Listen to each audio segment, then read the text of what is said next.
So the November internationals are just around the corner. The All Blacks announcing their side a couple weeks ago, and ever since that moment, there have been debates. Who is going to be in the starting lineup? Who will make their way off the bench? And can the All Blacks pull off the Grand Slam, win all of their games? Throughout November, and in this video, I'm going to be going with what I feel would be the best lineup for the All Blacks heading into November. Now, quickly a few disclaimers. This is not what I think they will be selecting. Different opposition will lead to different selection choices, which is why each and every week we will have our lineup prediction as well as what I would like to see for each of the games. But this is more so from what we've seen so far this year, as well as the players available in the squad, what would be the best team to take to the field currently for this All Black squad. But jumping straight into it, in the front row, there have been quite a few injuries for the All Blacks as of late. They have lost Tyrell Lomax due to a hand injury. They don't have Ollie Norris due to a back injury. So straight away, there are going to be some switches for the All Blacks in this department. But for me, at the moment, I think the strongest front row they can go with is number 1, Ethan de Groot,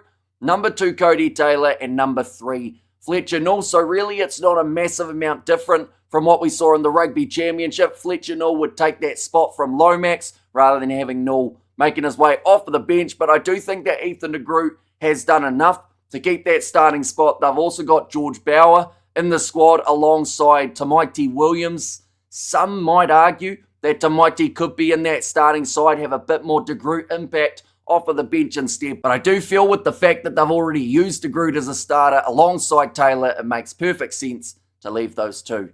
And those jerseys, moving on to the locking duo. Now, Patrick Tuipulotu, he did suffer an injury and is now ruled out for around the next 6 months, so he will be unavailable in the locking duo. They have also lost Tupovai due to an injury near the end of the Rugby Championship. So in the locking department, there is Scott Barrett, Fabian Holland, Josh Lord, and then also Sam Derry. So I will say maybe a little bit light in that department compared to some of the other times that we've seen for the ABs. But in terms of the best combination at this point in time, I think it is actually Scott Barrett, number 4, and Fabian Holland slotting in as the 5. Holland was great in the starting lineup up against the French when he was first being given those opportunities. Found himself coming off the bench a little bit in the Rugby Championship, but as soon as that man's in a starting side, seems to make all the difference. Dominant tackles, brilliant with the line-out wins, which is exactly what New Zealand will want throughout November. So it is a great choice to have Fabian Holland and that starting side. Scott Barrett,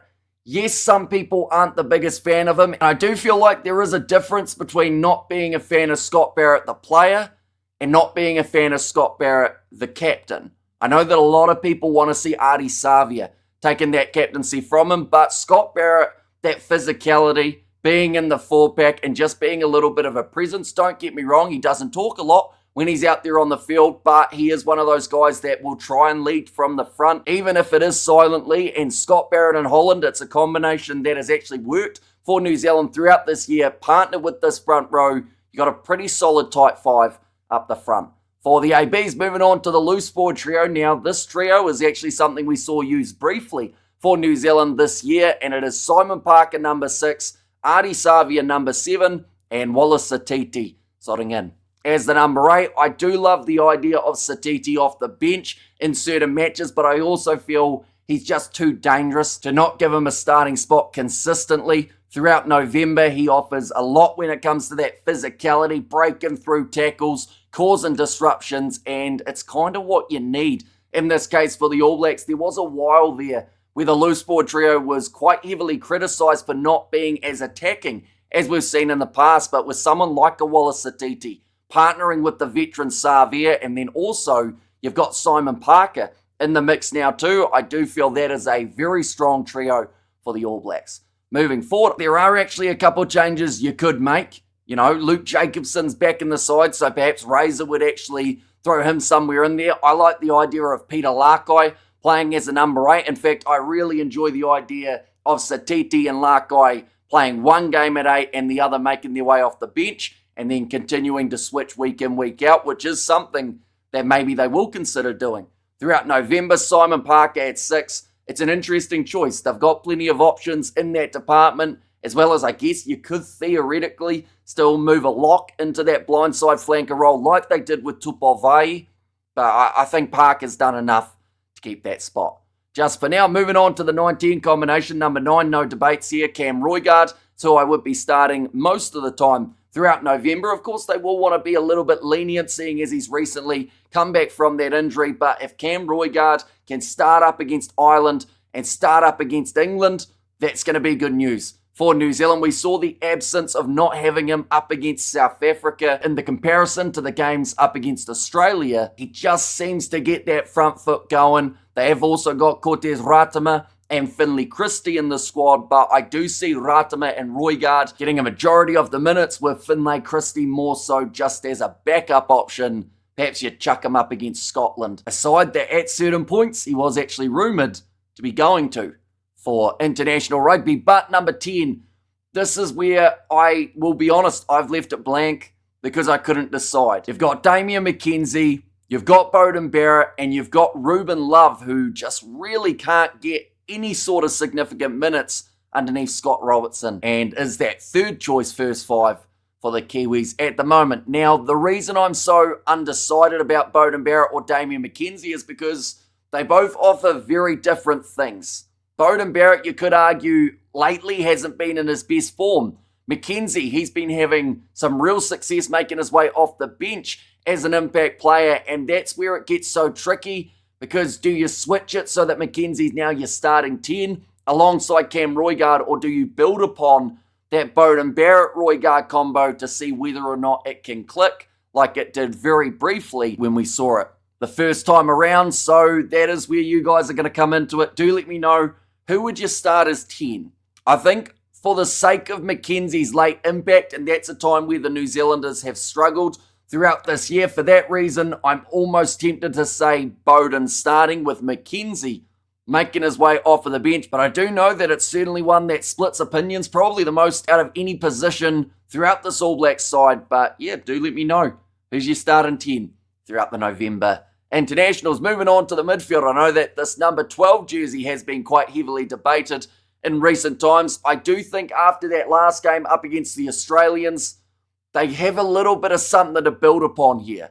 So I've gone Jordie Barrett number 12, Quinn Tupaia number 13. Now I think after the way that Quinn Tupaia played up against the Wallabies, there is no way you can leave him out of a starting lineup. Yes, he could be an impact player off the bench and play that role extremely well, but to really get into his work, he needs to be out there consistently starting.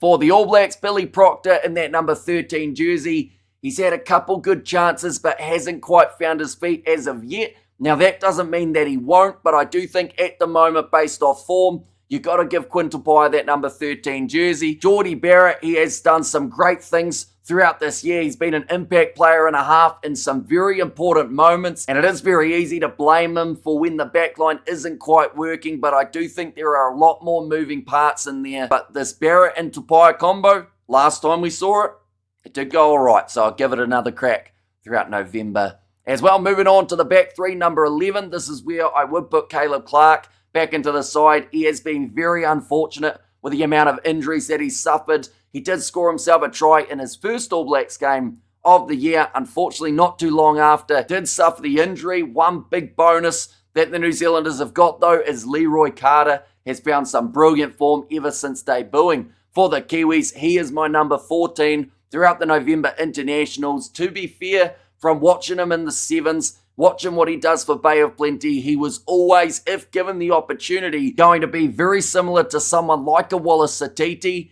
How if given that chance, he was going to take it, and there was no way he was going to let it slip through his fingertips. He's showing what he can do at international level, and there is a massively bright future for Leroy Carter. And the All Blacks kit, number 15, still sticking with Will Jordan.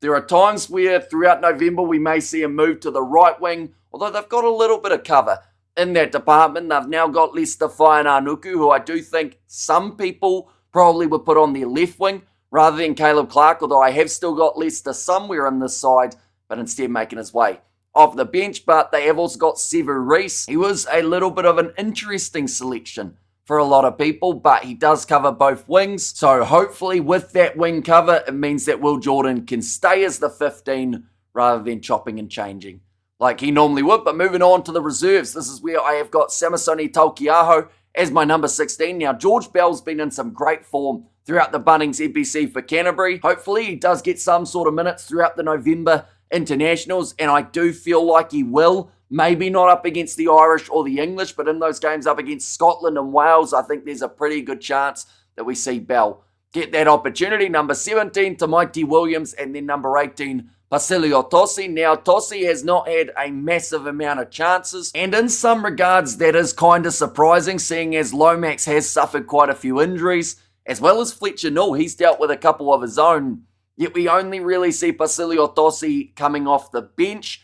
Can't think of the last time he's even started in a game. So I have just checked, and it was up against Japan that he did get himself the starting chance. But Basilio Tossi, if they are really looking at him as a great option for the future, they have to start giving him opportunities. Definitely during times where we're seeing injuries. For other tight head props, they have got Tavita Mafaleo in the squad, and perhaps he is someone that they look to give a couple opportunities to. But I do think that Tossi would feel pretty hard done by if he has been in the squad this whole time, and the guy who just comes in gets himself the chance. And the All Blacks lineup, but moving on to the rest of the forwards, I've got number 19, Sam Derry, and number 20, Peter Lakai. This is one that you could go either way in terms of Derry or Josh Lord. I do think that Derry's in some brilliant form for Canterbury in the NPC, just like George Bell, so does deserve some sort of chance here for the All Blacks. Peter Lakai, again, I like that switch of him starting one game, Satiti starting the next, and I do think because of the versatility that both men offer,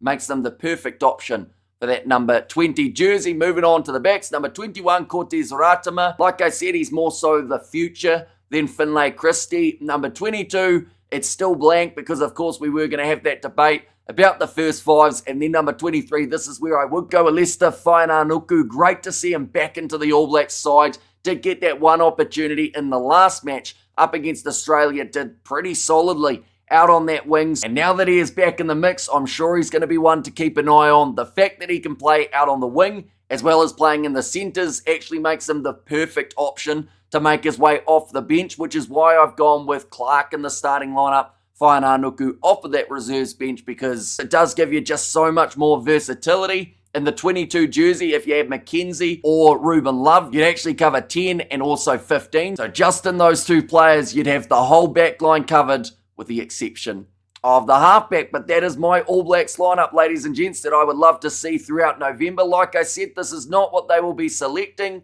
In fact, this isn't even what I would select for certain matches. I do feel like there are little adjustments that can be made, but of course, do let me know who you feel is the strongest All Blacks lineup at the moment heading forward. We will have plenty more videos based around this All Blacks side as the matches progress, so be sure to stick around for them as well. But thank you all very much for tuning in. If you did enjoy, be sure to leave a like and subscribe to the channel, and I will see you all for the next one.